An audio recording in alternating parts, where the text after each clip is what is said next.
Hey guys, what's going on? Back with another weekly video. So I just wrapped up playing The Last of Us 2 yesterday. That's kind of why I did this a day late. Also, I this week I spent a lot of time doing finally did the game rooms tour. So that's posted and up. So go check that out if you haven't already. But let's go ahead and get into it. I got some game news to talk about, some game releases to talk about, and then I got some pickups. And there'll be a little bit of Last of Us 2 talk at the end of the episode. But we'll start with first thing, something that happened that kind of got announced this week was that 2K announced that there's going to be their next generation games are going to be $70, which I think new games have been $60 for quite some time now. It seems like the last couple generations, maybe dating back to the PS2 even, but new games have been $60 for a while, and it's kind of been, people have been thinking how long, when are they going to start up in the price of full AAA type games. But 2K came out and announced that their games are going to be $70 come out next generation. I think EA is expected to follow suit, but it'll be interesting to see who all is going to be, what all games will be $70. Is this pretty much across the board?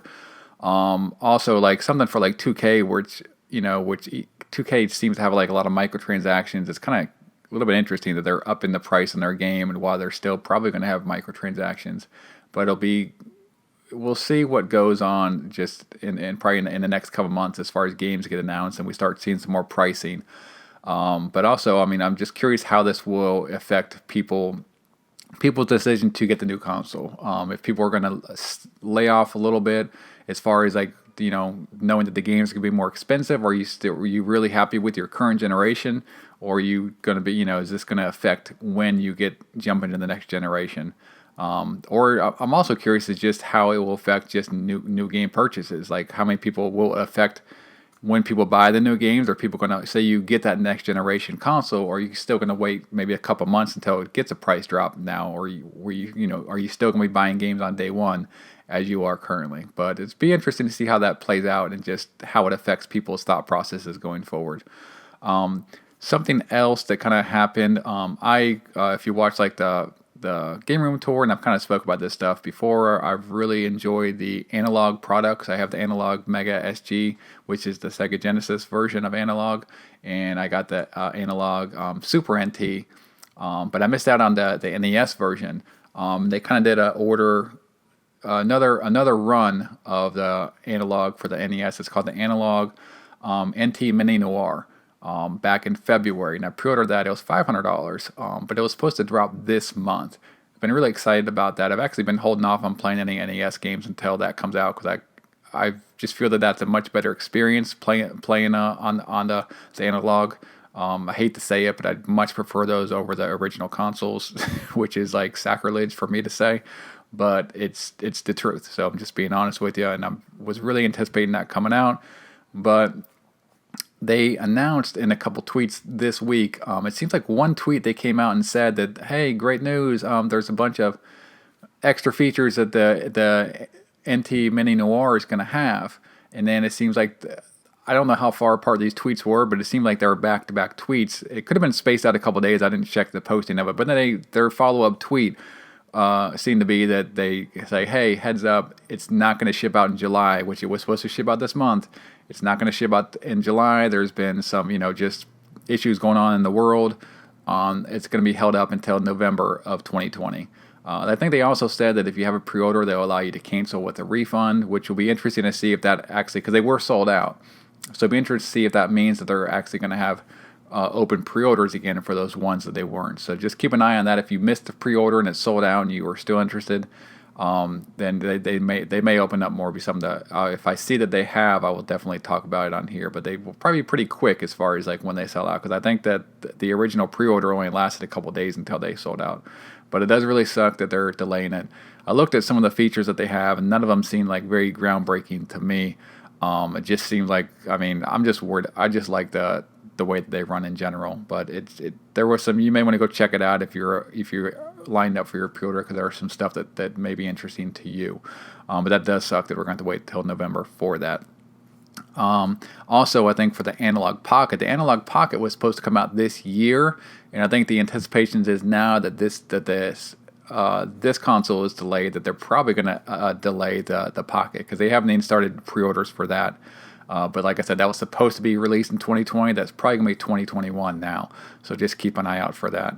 Also, that there's a rumor and news that there's going to be a Nintendo Direct coming up shortly, maybe even this month. I know Xbox has all their stuff that is supposed to come out in July. I think people were thinking like the week of the 20th. That week is probably when Xbox is going to be talking about their new system and games and stuff like that. But there's rumors now that there's going to be a Nintendo Direct coming up, which I don't know how soon that will be. It's interesting because I didn't realize that it's been over 300 days since the last Nintendo Direct. And at this point, the only thing really exclusive that we have on the books for Nintendo going forward is the Paper Mario. So I think that they need to get something out there. It's about time. So I'm curious to see what they have. But we'll see if something gets announced going forward. As far as releases, so the Bloodstained Curse of the Moon, I had spoke about Bloodstained Curse of the Moon 2. I'm sorry. I had talked about last week. They kind of just like did the announcement to where it's going to be coming out. They soon after, a couple days after that, announced that it's coming out July 10th. So that's going to be coming out July 10th for $14.99, and I think that's on all platforms, Switch, PS4, Xbox One, and I think Steam as well, I believe. But that's $14.99 and July 10th. I will be playing that, and I will talk about it to let you know how I'm liking it. And I'll probably play through the first one this week just as a refresher, because I think that's Friday. I think Friday is when the 10th is, if I'm not mistaken. Also, this month, the 17th, on July 17th, you got the Ghost of Tsushima and then Paper Mario are both released on the 17th. So if you're looking to get the deluxe version or whatever for Tsushima, I don't know if you want to pre-order that. With those I've experienced that those don't typically sell out, deluxe versions. I'm still debating which version I'm going to get, just a standard or the deluxe, and I think that comes with the steelbook it's only $10 extra, but we'll see what I end up getting. But I'll probably end up picking up Ghost of Tsushima and playing that on launch. Paper Mario, haven't played Paper Mario, but I'm not interested in that. But I know a lot of people are, and like I said, that's the only thing really that Nintendo has slated to come out that they've even announced for the rest of this year. So until that Direct comes. So that's it for pretty much as far as like just upcoming games and just news. So let's go ahead and get into some of the pickups. All right, speaking of Analogue, when I ordered a couple months back, I got the Super NT, and when I ordered, they only had just the matte black version, and I wanted to get the matching 8-bit DOE controller because I really like the 8-bit DOEs that work with the Mega SG. I think that's actually definitely my preferred controllers to use. I really like the controller, and I haven't noticed any lag with those, and I play a lot of shooters and stuff like that, so I'm real happy with them. So I wanted to get that version for the Super NT. Like I said, I got the black one. The black controller was sold out for a while, and they finally just released it. I think they've been out before, but I think they sold out, and they just re-released it. So I got this in this week, so I'm ready for my Super NT to play with whatever games I want. Also, GameStop had a deal going on a couple weeks ago, to where they had, I think, buy one new game, then get 50% off any used game. So I ended up getting Xenoblade Chronicles. This is the definitive work set. I've never played, or I've played some of Xenoblade Chronicles on the Wii. I'm not an JRPG person, but I played several hours of that game, really liked it, but I was like, man, this would really do good with an upgrade. When they announced the remastered on the Switch, I was very intrigued. I saw this actually set announced back when, but it's been sold out every time that I've seen it. It was available on GameStop. I'm not sure if it still is, but it's this thing is fantastic.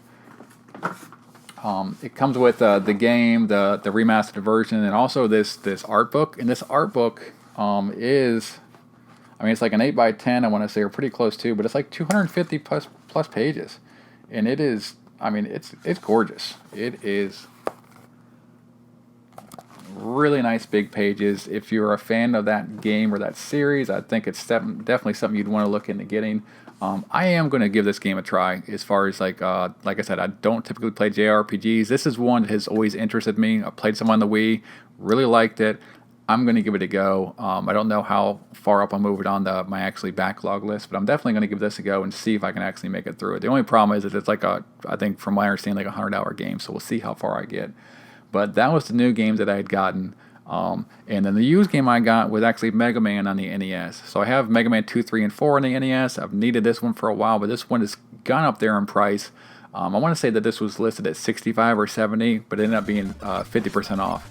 And I don't typically order stuff from GameStop, but this was a pretty good deal, and I kind of rolled the dice on how good. That's the problem with the retro stuff. You don't know how good your label is, or if you're going to get a complete in box. Which I typically stay away from retro used stuff from them that comes with like a manual and stuff. This, as far as just like just a cart, my only concern was the label. The game plays fine. I've opened it up. It's not a repro. It's the actual real thing. And the labels are actually really good. So it's actually a win, definitely a win, because that coming out to only being about $35, which is a great price for that game. Another thing I picked up was, this came in this week, Graceful Explosion Machine. This is a super rare games release, number 33.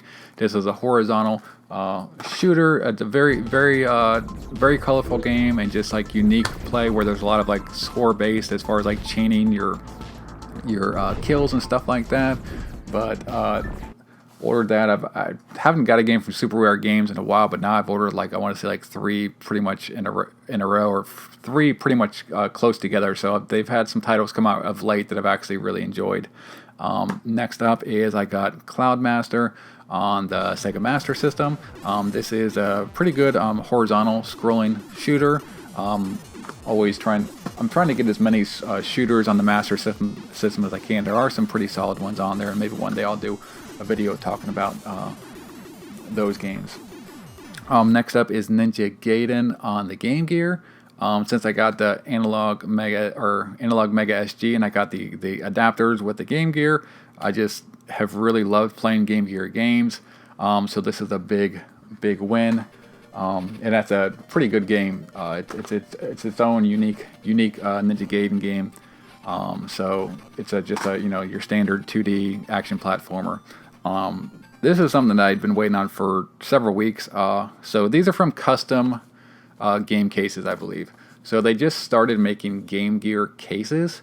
And that's kind of an issue, to where like I've been really into collecting Game Gear games since I got the adapters for the Mega SG.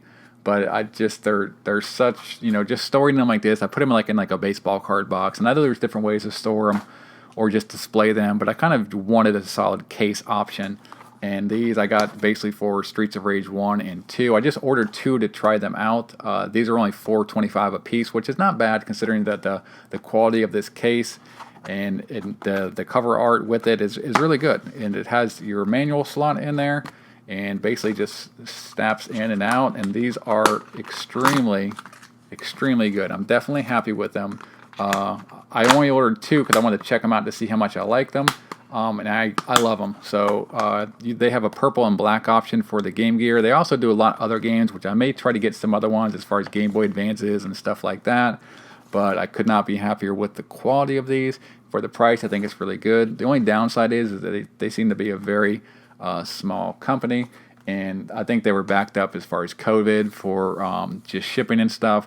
So the website definitely needs improvement. I think it's only like 1 or 2 guys from what I understand, and it just took them a long time to get back with me as far as customer support, as far as them getting the order and then getting them shipped out. So I think maybe with things starting to get back to normal, a little bit more normal, maybe, I'm hoping that it won't be as long, but it took me about a month and a half to get them. They did finally get back to me as far as emailing me and stuff like that, and then it shipped out, and it was good. So my next order, I'll up it and probably get 10 cases, but really happy with them. I would highly suggest if you like Game Gear games.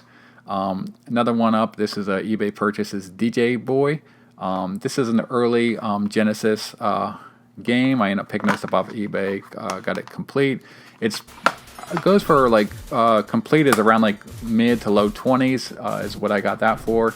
It's a side-scrolling beat 'em up. It's based on an arcade port, so it's pretty decent. I really like beat 'em ups. It's definitely not the best beat 'em up, but it's different and interesting. You basically going through on roller skates and just fighting a bunch of bad guys on roller skates and stuff. Very like 80s, early 90s type stuff. So it's being a beat 'em up collector. It's not the best beat 'em up, but it's a very interesting one. I think it's actually pretty fun. Like having that in my collection. And is that and Game Gear? yeah, I think that's it as far as pickups. And then just what I'm playing now. So I've been playing Raiden Trad on the Sega Genesis. I'll probably do a video. I'd like to start a series as far as just shoot 'em ups, where I talk about just different shoot 'em ups and maybe rank them on different systems and stuff like that. We'll see if I get around to it, but very close to beating this. I should have that knocked out this week. And then The Last of Us Part 2, I just wrapped that up. Very mixed bag as far as a lot of stuff I really liked about it. There's a lot of stuff that just leaves more to be desired. So I'll probably do a video just talking about it. I don't know if it'll be a full review, but it may just be like my impressions or just that overview thoughts just pertaining to that. I don't want to do that here. That'll deserve its own video, but I'm not 100% sure I'm going to do that video, but I'm kind of starting the process of making it. So we'll see if I end up getting there, if time isn't a constraint for that. But that is it, guys. Let me know what's going on. If there's anything that I showed that you thought was pretty interesting that may help you out as far as your collection, or you may go as far as looking for. What do you think about those prices as far as being up for next generation? And how does that influence your purchasing of the next console? So that's it, guys, and I'll see you guys in the next video. Later.